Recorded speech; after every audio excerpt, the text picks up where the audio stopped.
Akatambi k'endiga akakwasiddwa essimu kooleka engeri endiga zino gye zaatemeddwatemeddwamu. Wabula mu kifo kino tusanzeewo ebyenda ssaako n'amaliba g'endiga. Bino byabadde ku kyalo Kikondo mu ggombolola y'Ekirumba mu disitulikiti y'e Kyotera nga kitegeerekese nti bano baliko endiga ze baasudde mu bukutiya okumpi n'omulyango. Okusinziira ku batuuze, bino byabaddewo ssaawa nga 9 ez'ekiro nga buli ndiga obwedda bagisalako obulago ne bagisokoolamu ebyenda. Enzo okufuluma nsanze endiga enkulu zonna bazisaze zikoze eki ziweddemu.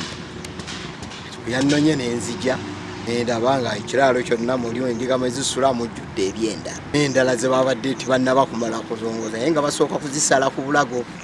Bwe basala wano bwe bajjamu ebyenda bwe basuula awo. Endiga zino ezattiddwa abantu abatannaba kutegeerekeka ziri 47 era nga zibalirirwamu miliyoni 20.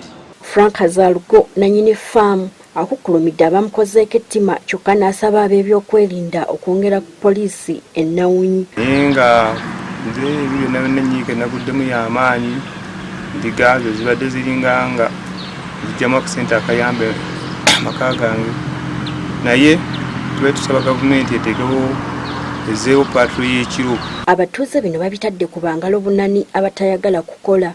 Abantu ab'engeri bannakigwanyiza abatayagala kukola baleese emizeeyi naddala abavubuka basanga biwedde ne bakuŋŋaanya ne bagenda ne bafuna ssente. Ayogerera poliisi mu bitundu by'e Masaka Twaha Kasirye ategeezezza nga poliisi bw'etandise okunoonyereza ku nsonga eno. Naye okunoonyereza kuli mu maaso okugenda mu maaso okulaba nga tukwata abantu abeenyigidde mu kino n'okulaba ddala ki ekyabadde babegawo ekintu kino.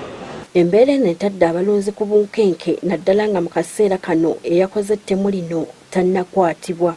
Gertrude Mutyaba, agafeeyo ku Spark TV.